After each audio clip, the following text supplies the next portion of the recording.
Guys, welcome back to my channel. ये हमारा second part है CSIR UGC net life science की detailed video का। इसमें हम लोग डिस्कस करने वाले हैं कि हमारा सिलेबस क्या है, कितनी यूनिट्स आपको प्रिपेयर करनी है, टोटल कितना कंटेंट रहता है, कितने एग्ज़ाम में क्वेश्चंस आते हैं, कितने आपको अटेम्प्ट करने होते हैं और किस यूनिट का कितना वेटेज है, दैट मीन्स किस यूनिट में से कितने क्वेश्चंस बनते हैं।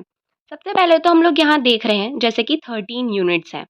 ये 13 यूनिट्स अपने आप में यूनिट्स नहीं है, ये अपने आप में सब्जेक्ट्स हैं। यस, ये टोटल 13 सब्जेक्ट्स हैं। अब हम लोग ये सोचते हैं कि यार 13 की 13 यूनिट्स हम लोग करने बैठेंगे तो कैसे पॉसिबल होगा। जब भी हम CSIR की प्रिपरेशन करते हुए चलते हैं तो आपको 6 मंथ्स की नीड है ही, मतलब आपको 6 मंथ्स चाहिए ही चाहिए इस एग्ज़ाम को प्रिपेयर करने के लिए। इसके बाद 13 की 13 यूनिट टारगेट करने का कोई मतलब नहीं बनता। क्यों नहीं बनता है? बिकॉज़ आपको क्वेश्चन कितने अटेम्प्ट करने हैं, वो आपके पास है चॉइसेस। इस एग्ज़ाम में आपके पास काफ़ी ज़्यादा चॉइसेस होती हैं। नेगेटिव मार्किंग होती है, बट चॉइस भी बहुत सारी होती हैं। मैं आपको इस वीडियो में बताने वाली हूँ कि आपको कौन-कौन सी यूनिट का सिलेक्शन करना चाहिए। सबसे पहले फर्स्ट वीडियो है molecules and their interaction relevant to biology. ये यूनिट है बायोकेमिस्ट्री। बायोकेमिस्ट्री से हम लोग बहुत बहुत ज़्यादा डरते हैं, मेरे को पता है क्योंकि मैं भी इस चीज़ से गुजर चुकी हूँ। ये एक ऐसी यूनिट है जो CSIR का बेस बना के चलती है। ये यूनिट अगर आपने स्किप की ना तो आपकी कोई भी यूनिट क्लियर कभी नहीं होने वाली। यही एक ऐसी यूनिट है जो सारी बेसिक्स क्लियर करेगी आपकी। तो सबसे पहले फर्स्ट यूनिट को तो बिल्कुल भी स्किप नहीं करना है। थर्ड यूनिट है फंडामेंटल प्रोसेसेस। ये है मॉलिक्यूलर बायोलॉजी। हम लोगों ने BSc MSc में ये यूनिट पढ़ी ही होगी, जिसमें आपके DNA replications, eukaryotic replication, prokaryotic replications आते हैं। ये यूनिट वो वाली है। इसके बाद cell communication and cell signalling, most important unit. Fifth unit है डेवलपमेंटल बायोलॉजी। इस यूनिट का वेटेज इस एग्जाम में सबसे ज़्यादा है आफ्टर बायोकेमिस्ट्री यूनिट। तो मैंने आपको कौन-कौन सी यूनिट बताई हैं करने के लिए। सबसे पहले आपको करनी है बायोकेमिस्ट्री, ये हो गई आपकी फर्स्ट यूनिट। इसके बाद आप करिए मॉलिक्यूलर बायोलॉजी, जो कि एक बहुत अच्छा खासा वेटेज लेके चलती है। थर्ड मैंने आपको बताया डेवलपमेंटल बायोलॉजी।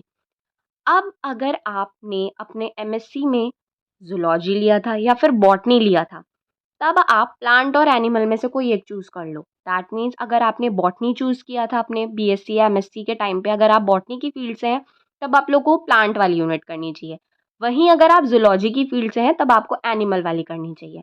अब माइक्रो और बायोटेक्नोलॉजी वाले बच्चे बहुत कन्फ्यूज़ होते हैं, क्योंकि मैं भी खुद बायोटेक बैकग्राउंड से हूँ, तो हमको कौन-सी यूनिट का सिलेक्शन करना चाहिए? तो मैं अगर अपना पर्सपेक्टिव बताऊँ तो प्लांट हम लोगों के लिए ईज़ी होगा करना। क्यों? क्योंकि इसमें जो है पाथवेज़ हैं, और पाथवेज़ बायोटेक का बच्चा केमिस्ट्री में भी पढ़ता, बायोकेमिस्ट्री में पढ़ता हुआ बहुत टाइम से आ रहा होता है, तो हम लोग ये चीज़ को बहुत ईज़िली रिलेट कर पाते हैं। एनिमल वाला सब्जेक्ट जो है वो बहुत बहुत डिटेल्ड है, और ये चीज़ हम लोगों ने 12th में पढ़ी होती है अपनी एनिमल फिजियोलॉजी में। थोड़ा टफ पड़ता है माइक्रो और बायोटेक्नोलॉजी के बच्चों को कि वो प्लांट और एनिमल में से कौन सा चूज़ करें। But I will suggest you कि प्लांट चूज़ करो, क्योंकि प्लांट और एनिमल के कंपैरिजन में भी प्लांट का ज़्यादा वेटेज है इस पूरे सिलेबस में। इसके बाद है इनहेरिटेंस ऑफ बायोलॉजी, जो कि है जेनेटिक्स की यूनिट। अब मैं आपको बताऊंगी आपको स्किप करनी है या नहीं करनी है। थोड़ा आगे देखते हैं नीचे। That is ninth unit is diversity of life forms. ये एक ऐसी यूनिट है जो मोस्टली सारे बच्चे छोड़ के जाते हैं। यस, ऑलमोस्ट सारे बच्चे छोड़ के जाते हैं ये वाली यूनिट, क्योंकि इसमें आपको हर चीज़ याद करनी है, सारा रटने वाला पोर्शन है। क्यों कह रही हूँ मैं ऐसा? साइंटिफिक नेम्स, प्लांट के सारे साइंटिफिक नेम्स, एनिमल्स के सारे साइंटिफिक नेम्स, और मोस्टली इस यूनिट में से बहुत बहुत ही कम क्वेश्चंस आते हैं।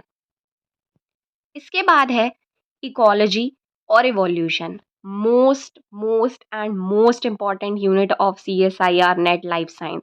अगर ये दोनों यूनिट कर ली ना, मतलब इस आई कांट टेल यू कि इसमें से क्वेश्चन आते हैं, हर साल आते हैं और भर भर के क्वेश्चंस आते हैं। तो इसके बाद आपको करनी है 10th और 11th unit. Okay, that means your evolution and ecology, ये कर ली। इसके बाद है 12th और 13th unit, methods in biology. ये एक ऐसी यूनिट है जो बायोटेक्नोलॉजी का बच्चा बीएससी से पढ़ता हुआ आ रहा है। इसमें सारा वही आता है, आपका पीसीआर, एनएमआर्स, जितने भी इंस्ट्रूमेंटेशंस है ये सारा वही है। आरडीटी, जीन क्लोनिंग्स, सब कुछ मेथड्स इन बायोलॉजी में वो आता है। और अप्लाइड बायोलॉजी में आता है जैसे कि फर्मेंटेशन वगैरह, बहुत लिमिटेड आता है। इस यूनिट का वेटेज बहुत कम है। इसका एक टॉपिक जो है दैट इज एग्रोबैक्टीरियम ट्यूमेफिशियन। यही एक ऐसा टॉपिक है जिसमें से क्वेश्चन आता है, बाकी कोई क्वेश्चन नहीं आता है। मुश्किल से कभी कभी बायो रेमेडिएशन से क्वेश्चन आ जाता है, लेकिन मोस्टली सिर्फ और सिर्फ एक दो क्वेश्चन ही आते हैं 12th यूनिट में से। और 13th यूनिट का भी एक अच्छा खासा वेटेज है इसमें। और 13 यूनिट स्किप करने का मतलब सबसे बड़ी बेवकूफ़ी, क्योंकि अगर आप लोग ये एग्ज़ाम दे रहे हैं इसका मतलब आप पीएचडी करने वाले हैं। पीएचडी करोगे तो आप ऑब्वियस सी बात है लैब जॉइन करोगे, और लैब्स में आप अपनी सारी इंस्ट्रूमेंट्स पे ही तो वर्क करोगे। अब आपको इंस्ट्रूमेंट ही नहीं पता, इलेक्ट्रोफोरेसिस रन कैसे करते हैं, कैसे क्या होता है, प्रिंसिपल्स ही नहीं पता हैं चीज़ों के, तो मतलब क्या, फिर तो कोई फ़ायदा ही नहीं हुआ ना। तो 13 यूनिट बहुत बहुत स्ट्रॉन्ग करनी पड़ेगी आपको, क्योंकि अगर आप लोगों को रिसर्च फील्ड में जाना है तो। ओके, तो यहाँ पे मैंने आपको कौन-कौन सी यूनिट बताई हैं करने के लिए। सबसे पहले तो आपको करनी है, वेट, सबसे पहले आपको करनी है molecular and their interaction, that is biochemistry. इसके बाद आप लोग करिए 3rd unit, that is fundamental processes. सबसे पहले आपको करनी है बायोकेमिस्ट्री। 3rd नंबर पे आपको करनी है ये, तो हो गई। इसके बाद आता है आपका डेवलपमेंटल बायोलॉजी, जो कि एक बहुत बहुत स्ट्रॉन्ग यूनिट है और इसका वेटेज बहुत है। इन दोनों में से आप कोई एक चूज़ कर सकते हैं। ये हो गई आपकी 4 यूनिट। इसके बाद इनहेरिटेंस ऑफ बायोलॉजी, ऑब्वियस सी बात है जेनेटिक्स हम लोग सब पढ़ते हुए आ रहे हैं। इसमें से कहाँ से क्वेश्चन बनते हैं, autosomal linked disease, sex linked disease, इस वाले टॉपिक में से पेडिग्री एनालिसिस, इन्हीं वाले टॉपिक्स में से आपके क्वेश्चन बनते हैं। ये हो गई आपकी 5th यूनिट। इकोलॉजी इवोल्यूशन तो भाई छोड़नी ही नहीं है, तो ये हो गई 6 एंड 7। इसके बाद 6 एंड 7 एंड देन आपको लास्ट वाली यूनिट करनी है। अब यहाँ पे टोटल कितनी हुई, 8 यूनिट्स मैंने आपको अभी तक बता दी कि आपको कितनी हो गई आपकी टोटल, 8 यूनिट मैंने आपको बता दी। इसके बाद आप क्या करेंगे, cell communication and cell signalling को टाइम देंगे। ये हो गई आपकी 9th यूनिट, राइट। मैंने कौन कौन सी बताई हैं आपको, methods in biology, evolution, ecology, inheritance, plant, dev bio, fundamental processes और 1st unit that is the biochemistry. यहाँ पे इस वाली को मिला के हो गए 9 यूनिट, राइट। अब आपको क्या करना है, ये यूनिट इतनी ही इनफ है। 9th यूनिट तो मतलब मैं कहूँगी भाई बिल्कुल छोड़ दो, कोई ज़रूरत ही नहीं है इस यूनिट को करने की, कोई मतलब नहीं बनता। 1 यूनिट आपकी यहाँ कट हो गई, 2 यूनिट ऐसे चली गई। अगर किसी को जेनेटिक्स में प्रॉब्लम होती है तो वो जेनेटिक्स छोड़ दे, 2nd यूनिट कर ले सेल बायोलॉजी, जिसमें सारा सेल से रिलेटेड आता है। सेल जितना भी ऑर्गेनेलीज़ है हमारी, उन सब से रिलेटेड डिटेल्ड पोर्शन आता है, वो वाली यूनिट कर ले। और अप्लाइड बायोलॉजी का एक टॉपिक ज़रूर कर ले, वो है एग्रोबैक्टीरियम ट्यूमेफिशियन। वही एक ऐसा टॉपिक है जिसमें से क्वेश्चन आता है, बाकी कोई भी क्वेश्चन नहीं आता। मुश्किल से आता है तो बायो रेमेडिएशन या फिर फर्मेंटेशन में से एक क्वेश्चन आ जाता है, वो भी 2 नंबर का। इसके अलावा कोई भी क्वेश्चन नहीं आता। ओके, आई होप मैंने आपका सारा डाउट क्लियर कर दिया होगा। और अगर अभी भी आपको मेरे से कुछ भी एक्स्ट्रा पूछना है, आप मेरे को कमेंट करो, आई विल रिप्लाई कि आपको और क्या करना चाहिए, क्या नहीं करना चाहिए। और लाइक करें, सब्सक्राइब करें। Thank you so much.